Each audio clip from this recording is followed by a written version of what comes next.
Cauã Silva, João Moreira, Ítalo Augusto, João Pedro, Emily Vitória e Rebeca Beatriz. Esses são apenas alguns nomes de uma longa lista de crianças negras mortas, baleadas pela polícia em 2020. Hoje vamos falar sobre como nós, adultos, podemos dialogar sobre o assassinato de pessoas negras com nossas crianças. Para nos ajudar a entender melhor esse assunto, convidamos a psicóloga Shirley Vasconcelos, que é cofundadora da Afropsicologia e pesquisadora do Yorubanto. Conversaremos também com o ator, músico e compositor Tiago Tomé, que é pai de uma menina linda de 6 anos. Que bom poder receber vocês aqui no nosso Afro TV, gente. Shirley, qual o impacto de ver na mídia o assassinato de pessoas negras para crianças e adolescentes que estão em desenvolvimento? Sem sombra de dúvidas, causa muita dor e muito sofrimento, né? Como a gente pode levar isso para as crianças, porque está no nosso cotidiano. A Bahia é um estado em que 97% dos assassinatos são contra pessoas negras, e quando a gente leva esse índice para o nacional, a gente tem uma média de 75%, 77% de vítimas negras nesse país. Então, está no cotidiano. Poder conversar com essas crianças é oferecer um suporte e uma segurança de que existe um espaço em que vamos poder abordar esse tema que é tão doloroso. Shirley, dentro disso que você falou, como a gente pode proteger nossas crianças de situações como essas? A gente deve, então, falar com as crianças sobre esses assassinatos? É extremamente importante falar sobre esses assassinatos, porque, como eu disse antes, está no nosso cotidiano. Então, a gente precisa construir uma narrativa para essas crianças de que a vida delas não começa com as mortes, não começa no luto, mas pensar em o que é uma negritude, fortalecer uma identidade racial para que o marcador não seja a morte. Então, é preciso conversar com essas crianças. Tiago, você é um pai jovem e negro, né? Você já falou com sua filha sobre esse tema? Que tipo de conversas que você já teve com ela sobre violência contra pessoas negras? Procura abastecer ela de conhecimento dentro do que a faixa etária dela permite, né? Porque não adianta a gente também ir tão profundo. E ela não fica muito ligada no jornalismo da TV, que é onde ela poderia captar essas imagens, esse conhecimento sobre a morte do nosso povo, né? Então, o que eu faço com ela é tentar abastecer ela ao máximo, assim, para que ela tenha munição até para se defender já nesse estágio da vida, porque a gente sabe que o racismo ele é uma reprodução, né? A criança ela comete o ato racista reproduzindo algo que ela viu em casa, e eu ensino ela a se defender dessa forma, falando sim que a cor dela é linda, que o cabelo dela é lindo, que os traços negros dela são lindos, mostrando outras mulheres semelhantes a ela que pertencem a esse mundo que a gente vive e em lugares de destaque, e assim ela vai construindo a autoestima dela para poder se defender, porque eu acho que uma das únicas formas de combater o racismo é o autoconhecimento do seu valor. Então, se você entende o seu valor, nada pode te desvalorizar. Eu faço dessa forma. Tiago, Abdias do Nascimento cita no seu livro Genocídio do Negro no Brasil a invisibilidade simbólica tão cruel quanto esse genocídio, né? Essa invisibilidade física. Então, eu queria saber como é possível educar a sua filha, como é possível nós educarmos as nossas crianças, se elas são praticamente invisíveis, né? Seja na mídia, seja nos livros infantis, na escola, enfim. Como que é possível acessar esses conteúdos para a gente mostrar para as nossas crianças o quanto de valor que elas realmente têm? Então, como a informação que ela recebe ainda é muito pautada por mim e pela mãe dela, a gente consegue. Hoje em dia a gente tem, de repente, na minha geração, eu não tinha tanto recurso, assim, minha mãe não tinha tanto recurso de conteúdo da população preta, livros para crianças, historinhas em quadrinhos, desenhos, e hoje a internet ela possibilitou que a gente procure o que a gente quer assistir.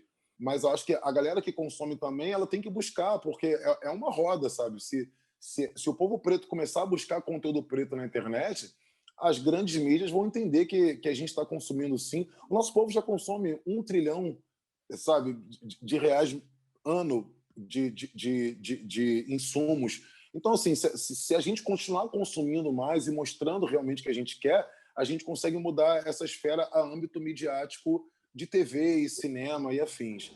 Importante, Tiago, a gente reforçar que, ainda que tenhamos acesso hoje a bastante material, ainda não são a maioria das pessoas pretas que têm esse acesso. Ele ainda é limitado dentro da nossa maioria populacional. Então, uma coisa que a gente precisa fazer também é romper, rachar o adultocentrismo. É admitir para a criança que a gente não teve uma educação de base afrocentrada, que as escolas são extremamente euroreferenciadas, então que a gente vai aprender com elas. Sentar junto às crianças e dizer, olha, isso aqui eu também não sei, vamos buscar juntas, vamos conhecer sobre impérios africanos, nomes africanos, o que essa música desse bloco afro está querendo dizer. Eu faço muito isso com a minha filha, mas eu entendo também que a criança também precisa das suas fases, entendeu?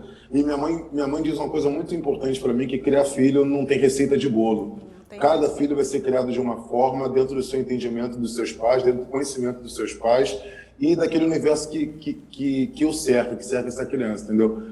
Então, com a minha filha, eu entendo que ela tem 6 anos de idade, ela está numa formação que eu não queria, nesse momento, pesar a ela uma informação, eu queria deixar ela ser criança, entendeu? E municiando ela dessas coisas lúdicas ainda. Perfeito, até porque ser preto não é dor, né?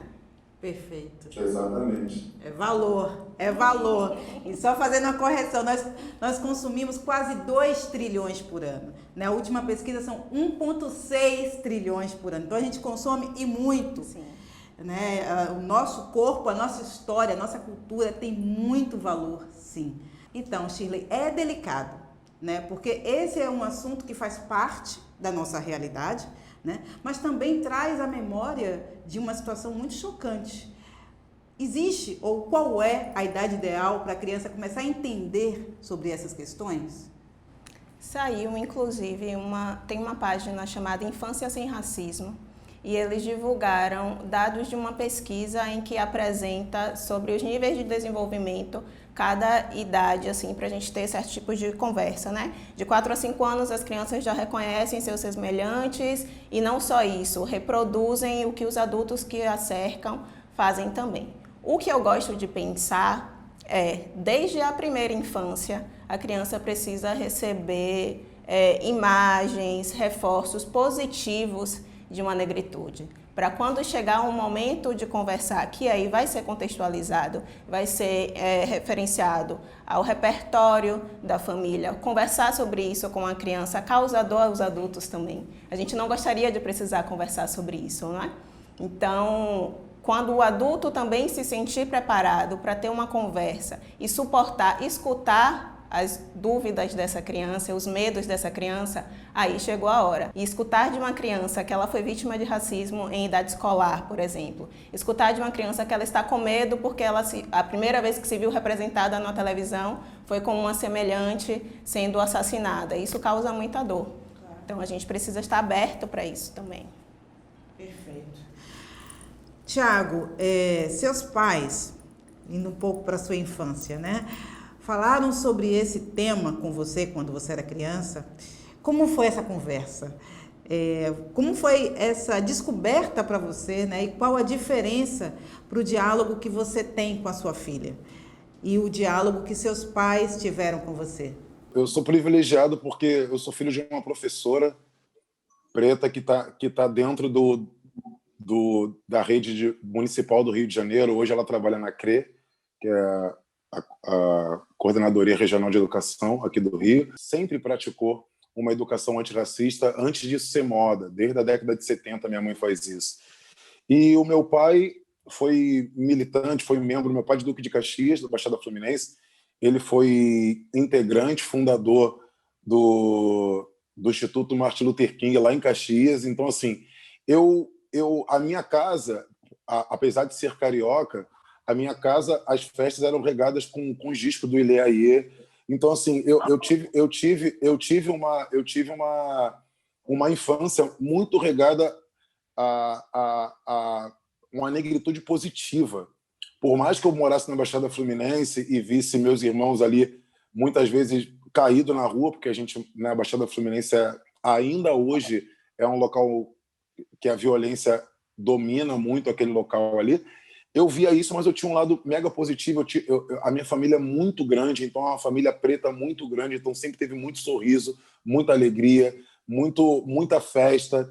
Então, eu fui construindo a minha identidade enquanto homem preto, primeiro como criança preta, né? Porque a gente ainda não se entende como enquanto gênero, assim, quando a gente tem nessa primeira infância, a gente quer ser criança, independente se é menino, se é menina, a gente não tem muito essa coisa.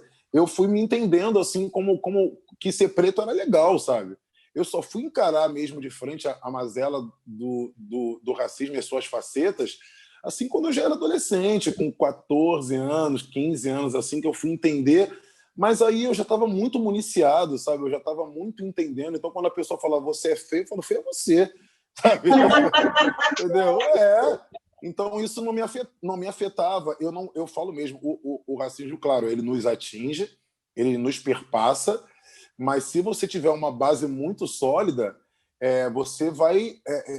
ele vai te causar um enfrentamento. Eu sou filho de Ogum também, então eu nunca gostei de fugir de uma batalha, não, sabe? Então, assim, eu sempre... O racismo, quando ele me atingiu, em algum momento da minha vida, ele sempre me levou para esse lugar de confronto, nunca para um lugar de choro. Claro, às vezes o confronto ele vem de um choro porque a raiva ela exala essas emoções e você às vezes chora pela raiva, não por coitadismo ou por qualquer outra coisa, mas assim, eu sempre fui do enfrentamento, sempre fui de enfrentar.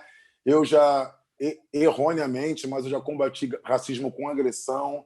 Eu sou meio pavio curto para esses assuntos assim, sabe? Eu não consigo. Essa lei que não nos comporta, eu nunca usei ela, não. Quais conselhos ou quais palavras você pode dar para outros pais de crianças negras, de como criar suas crianças negras? Eu acho que eu posso dar alguns toques, assim, mas cada um vai ter sua vivência, sabe? Cada um vai saber fazer do seu jeito, porque, como eu disse, repito que minha mãe me falava, não tem receita de bolo, mas eu acho que municiar a sua criança com uma negritude positiva, sabe? Mostrando hoje as ferramentas que se tem. Claro que não é toda a população que tem acesso à internet, a gente sabe disso, mas a gente já avançou muito nesse setor, assim, a gente vê a classe C e D com acesso à internet, nem que seja um Wi-Fi de um shopping center ou de uma lojinha que tem do lado, você consegue ter acesso. E eu acho que é municiar essa criança de conhecimento, de entretenimento preto, para que ela consiga criar raiz dentro da sua própria negritude. E hoje eu entendo que cada irmão e cada irmã tem o seu momento de chegar nesse lugar, cada pessoa vai ter o seu clique de despertar, e aí quando tiver esse clique é buscar mesmo, sabe? É buscar por Angela Davis, buscar por Fanon, buscar por Abdias, buscar por Lélia, para poder ter esse conhecimento, porque a leitura ela nos liberta, ela nos municia, mas também nos liberta. Claro que a ignorância é uma dádiva, quanto menos você sabe, menos você sofre. Mas também o conhecimento ele te dá munição para você ir para a batalha. E a gente precisa de todo mundo nesse fronte de batalha. E municiar as crianças para isso é criar novos soldados para o futuro. Essa questão é tão complexa e tem tantas camadas, tantas informações para a gente explorar, né? Então, eu quero agradecer e parabenizar a Shirley pelo trabalho. Obrigadíssimo, Tiago, pelas sábias palavras, né? A gente precisa, de fato, aprender a orientar as nossas crianças. Agradecemos imensamente a participação de vocês aqui na nossa Afro TV. Até a próxima, pessoal!